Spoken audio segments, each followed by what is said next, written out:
토닥토닥, 쓰담쓰담, 우쭈쭈. 마니또 마미 맘니또. 안녕하세요. 오늘은 사귀고 있는 사람이 돈이 없는 사람이거나 돈이 많은 사람일 때 결혼해도 될까를 고민하시는 분들께 도움이 되는 말씀을 드려볼까 합니다. 먼저 이런 고민을 하시는 분들은 해답을 나 자신에게서 찾으시면 가장 빠릅니다. 상대와 교제해 오시면서 그간에 나누었던 대화들을 잘 떠올려 보세요. 돈에 관한 이야기가 나올 때마다 내가 느끼기에 지루한, 뜬구름 잡는 듯한, 왜 저런 답이 나오는지 이해되지 않는, 호응해주기 어려운, 짜증날 법한 그런 대답이나 반응으로 답답함을 한 번이라도 느낀 적이 있었다면 이 상대와 나는 돈에 대한 가치관이 맞지 않는 것입니다. 사실 이 고민의 본질은 지금 당장 상대가 얼마를 벌고 있고 얼마의 부를 축적해 있어서 결혼 후 편안하고 안락한 결혼 생활이 될 수 있을까라기보다는 상대와 내가 돈의 소비 방식, 돈의 재테크, 저축 방식 등이 얼마나 일치하고 잘 맞는지, 또 실생활에서 돈의 가치를 어디에 두고 있고 앞으로 가정 경제는 어떻게 꾸려갈 것인지에 있기 때문에 정답을 엉뚱한 곳에서 찾으려 하실 필요가 없습니다. 돈에 대한 가치관이 잘 맞는 사람끼리 만나서 결혼을 하게 되면 살다가 어떤 위기 상황이 부부 앞에 닥쳐와도 돈이 있으면 있는 대로, 돈이 없으면 없는 대로 뜻을 맞추어 극복해가며 잘 살아갈 수 있어요. 그러나 돈에 대한 가치관이 서로 어긋나고 잘 맞지 않는 사람끼리 만나서 결혼을 하게 되었을 때에는 다른 조건들이 찰떡궁합으로 다 잘 맞아서 결혼했더라도 그냥 평소에 돈에 관한 얘기가 나오는 자체만으로도 미리 짜증부터 나고 돈 이외의 다른 것들까지도 사사건건 못마땅해지고 별다른 위기 상황이 없어도 부부가 연속적으로 갈등을 겪게 됩니다. 이 문제는 당장 돈이 없는 부부든 돈이 많은 부부든 상관없이 발생되는 문제이기 때문에 돈이 없는 부부도 돈으로 인해 싸움이 나기도 하고 이혼을 하기도 하는 것이고, 돈이 많은 부부도 돈으로 인해 싸움이 나기도 하고 이혼을 하기도 하는 경우가 생기는 것입니다. 그러면 결혼 후 돈에 대한 가치관이 맞지 않아서 가정불화가 생기는 경우가 어떤 것들이 있는지 예시를 몇 가지 말씀드리겠습니다.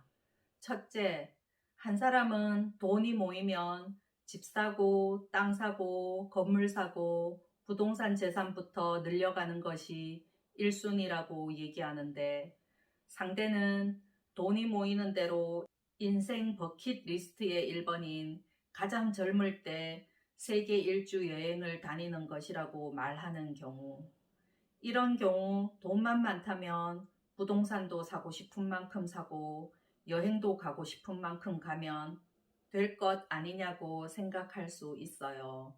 하지만 부부의 현실을 들여다보면 부동산 늘리고 싶은 사람이 봤을 때는 여행은 어쩌다 잠깐씩 다녀와도 되는 것이지 부동산 구입 기회를 늦추어 가면서까지 여행에 시간과 돈을 투자해야 할 의미를 전혀 이해 못해서 못마땅해 할 수도 있고, 여행이 1순위인 사람이 생각했을 때에는 돈만 모였다 하면 어떻게든 부동산 사모으는 것에 목적을 두는 사람이 가면 갈수록 여행에 호응해주지 않는 상황이 이해가 안 되어 마찰이 생기게 됩니다. 두 번째, 한 사람은 유명 맛집 찾아다니며 몇 시간 줄 서서라도 꼭 먹어봐야 하는데, 상대는 재료 사서 캠핑 가서든 집에서든 직접 만들어 먹기를 더 좋아하는 경우, 이 경우도 돈만 많다면 이렇게도 해보고 저렇게도 해보고 다 해보며 살면 될 것 아니냐고 생각할 수 있지만, 결혼 후 현실에 닥치면 그렇지가 않게 됩니다. 맛집 가서 맛난 거 먹으며 인증샷도 찍으면서 스트레스가 풀리는 사람이 봤을 때에는 재료 사서 직접 만들어 먹겠다는 얘기를 상대에게 자꾸 듣는 자체만으로도 싫을 수가 있어요. 왜냐하면 맛집 찾아가서 웨이팅하는 시간이 길어질 때마다 상대의 눈치를 봐야 할 수밖에 없거나 상대가 이미 싫은 내색을 밖으로 표출하고 있기도 하니까요. 반대로 직접 만들어 먹기를 좋아하는 사람이 봤을 때에는 그런 데 가서 줄 서는 것도 이해 안 되고 인증샷 찍어야 하는 자체도 못마땅할 수 있어요. 그래서 이런 경우의 부부들은 함께하는 시간과 소비 가치가 서로 이해가 안 되어 여가 시간이 생겨도 각자 따로 보내는 날이 거듭되고 서로의 동선을 알게든 모르게든 휴일도 함께 보내지 못하는 것이 당연시 되어 버립니다. 이 상황이 얼마나 위험한 상황이냐면 가족이 주중에 바쁠 때 나누지 못한 대화도 하고 살갑게 소통을 해야 하는 아주 중요한 시간인데 그런 여가 시간을 각자 보내게 되는 시간이 많아질수록 많은 것이 단절되어 오해가 쌓일 수 있고 결국 뭐든 함께 하는 것이 불편해지게 됩니다. 이 불편한 상황이 거듭되어 아예 다른 곳에 여가 시간 함께 보낼 용도의 여친, 남친 또는 불륜 상대를 만들어서 따로 다니는 부부도 생겨나기까지 해요. 세 번째, 한 사람은 물건 하나를 사더라도 비싼 거 하나 사서 오래 쓰는 것이 좋다고 생각하는데 상대는 물건이 금방금방 질리니까 싼 거 여러 개 사서 쟁여두고 실증 나지 않게 번갈아 가며 쓰는 것이 좋다고 생각하는 경우. 이 경우도 돈만 많으면 비싼 것도 여러 개 사고 싼 것도 사고 싶은 만큼 다 사면 될 거 아니냐고 말할 수 있겠지만 비싼 거 사서 애지중지 사용하는 사람이 생각했을 때에는 물건을 굳이 여러 개 살 필요가 있을까 이해되지 않을 수도 있고 가치도 없는 싸구려 물건들은 싹 다 갖다 버리고 싶다는 마음이 들 수도 있어요. 입장을 바꾸어 싼 거 여러 개 사서 쓰는 사람이 생각했을 때에는 한 가지에만 꽂혀서 오래 쓰고 있는 그 모습을 지켜보는 것만으로도 지겨울 수 있다는 것입니다. 실제 예로 이와 같은 경우에 부부가 서로의 물건이 꼴도 보기 싫어서 각자 상대가 모르게 몰래 물건을 갖다 버리고 난 후 그 사실을 상대가 알게 되면 대판 싸우는 상황까지 펼쳐지기도 합니다. 네 번째, 한 사람은 본인 차 튜닝을 1순위로 차에 돈을 투자하는 것을 아끼지 않는데 상대는 본인 얼굴, 몸 가꾸고 치장하는 것이 1순위인 경우. 이 경우도 무척 많이 싸웁니다. 둘 중 누가 더 많이 벌든 상관없이 그저 상대가 본인 기준 이해 안 되는 곳에 돈을 소비하는 자체가 마음에 안 들어서 경쟁적으로 보란 듯이 더 쓰며 상대의 속을 태우는 경우까지도 생겨납니다. 다섯 번째, 한 사람은 자녀 교육과 뒷바라지에 올인하고 모든 걸 쏟아붓는데 상대는 본인 취미생활에 들어가는 돈만큼은 절대 아끼지 않는 경우. 사실 이 경우는 가족이 분열되기 딱 좋은 경우이지요. 둘 다 상대의 소비 목적과 패턴이 절대 이해되지 않아서 서로 네 팔 네 흔들고 내 팔 내 흔들고 산다의 표본이 될 수 있는 상황입니다. 이런 부부가 돈 문제로 쇼윈도 부부, 블라인드 부부, 섹스리스 부부가 될 확률도 가장 높습니다. 여섯 번째, 한 사람은 오로지 은행에 저축하는 것을 좋아하는데 상대는 주식이나 비트코인 등에 투자하는 것을 좋아하는 경우. 이런 경우에 부부도 많이 다투고 싸워요. 은행에 저축하는 것을 좋아하는 사람 입장에서 보면 안정감 없어 보이는 투자에 호응해 주기 어렵게 되고 주식이나 비트코인 등에 투자하는 것을 좋아하는 사람 입장에서는 돈이 많든 적든 은행에 넣어놔 봤자 이자도 얼마 안 되는데 왜 계속 거기에만 돈을 묶어놔야 하는지 답답해서 속이 뒤집어질 수도 있어요. 7번째, 한 사람은 가족, 친척 모임, 경조사, 명절, 생신, 부모님 용돈, 형제, 자매, 조카들까지 때마다 목돈 들여가며 어떻게든 꼬박꼬박 챙기고 찾아다니는 것을 좋아하는데 상대는 시간, 돈 써가며 왜 굳이 그렇게까지 해야 하는지를 모르겠다거나 그런 것에 왜 나까지 같이 호응해 주기를 기대하거나 강요하는지가 납득할 수 없는 경우, 이 경우의 부부들도 돈이 많든 적든 상관없이 어느 한쪽이 체념하고 그런 소비 패턴에 호응해 주지 않는 이상은 늙어질 때까지 명절만 다가와도 그 연휴가 다 지나간 후까지 부부의 살벌한 냉전은 이어집니다. 이상 가장 흔하게 나타나는 부부의 경제관 차이를 7가지 예로 말씀드려 봤습니다.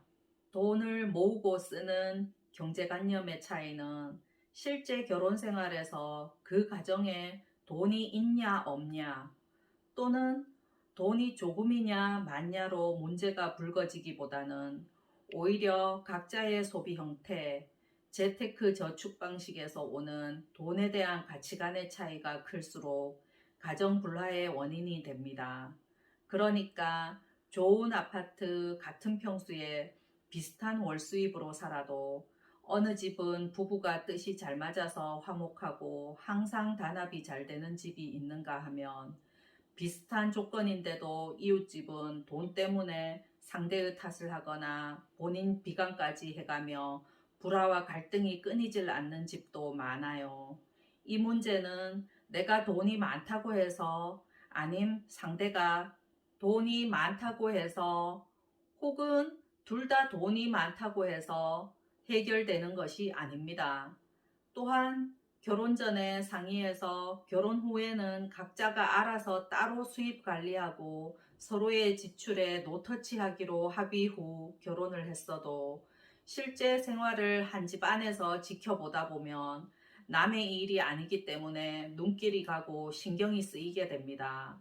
결혼 전 연애할 때에는 돈에 대한 가치관이 담긴 말을 상대에게 들어도 그렇구나 하고 그냥 대수롭지 않게 듣고 넘길 수도 있지만 결혼하는 순간부터는 강 건너 불구경이 아니라 내 가족이 되는 것이기 때문에 함께하는 공동의 생활이 바로 시작이 됩니다.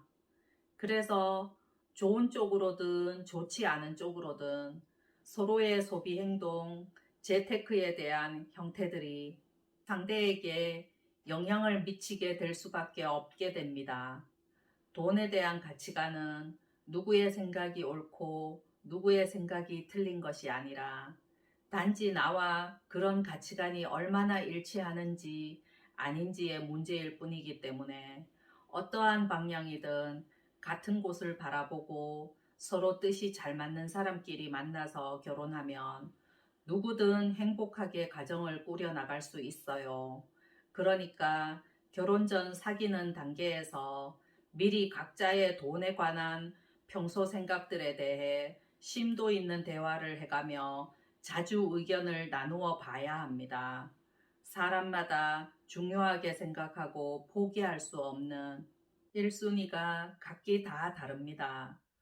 내 뜻을 상대에게 주입시키려 해서도 안 되고 본인 뜻을 나에게 강요하는 사람을 만나서도 안 됩니다. 그런 상황은 불행의 씨앗이 되니까요. 여자든 남자든 여러 조건들이 잘 맞아서 하게 된 결혼이어도 결혼 후 경제관념이 서로 맞지 않아 내 마음속 1순위는 꺼내보지도 못하고 몇십 년간 접어두고 가정의 평화를 위해 어쩔 수 없이 상대의 뜻에만 맞춰 체념한 듯 살아야만 한다면 돈을 아무리 많이 쌓아놓고 살아도 그곳이 지옥처럼 느껴질 거예요. 앞으로 상대가 어떠한 방식으로 돈을 어떻게 벌고 모아서 어디에다가 가치를 두고 소비하며 살아가겠다라는 건지가 아주 구체적으로 이해가 잘 되고 나와 잘 맞을수록 최상이기 때문에 귀찮아도 시간을 두고 꼼꼼히 짚어볼 필요가 분명히 있습니다. 교제하면서 이런 구체적인 대화를 회피하려는 상대라면 돈에 대한 가치관이 하루살이와 같거나 이미 나와 결혼할 생각까지는 없는 사람일 확률이 많기 때문에 더더욱 잘 살피셔야 해요. 부부가 된다는 것은 가족이 된다는 뜻입니다. 부부 앞에 어떤 고난과 역경이 다가오더라도 돈이 있을 때든 돈이 없어질 때가 왔을 때든 곁에서 변함없이 힘이 되어주고 똘똘 뭉쳐서 위기를 헤쳐나갈 수 있는 그런 상대일지를 잘 보도록 하시길 바랍니다. 그리고 그런 상황일 때 그렇게 할 수 있는 것이 나인지도 중요하겠지요. 인생은 좋은 쪽으로든 좋지 않은 쪽으로든 예상했던 대로 꼭 계획한 쪽으로만 흘러가는 것이 아니니까요. 오늘도 제 이야기 끝까지 들어주셔서 감사합니다. 행복은 오늘도 가까이에 있어요.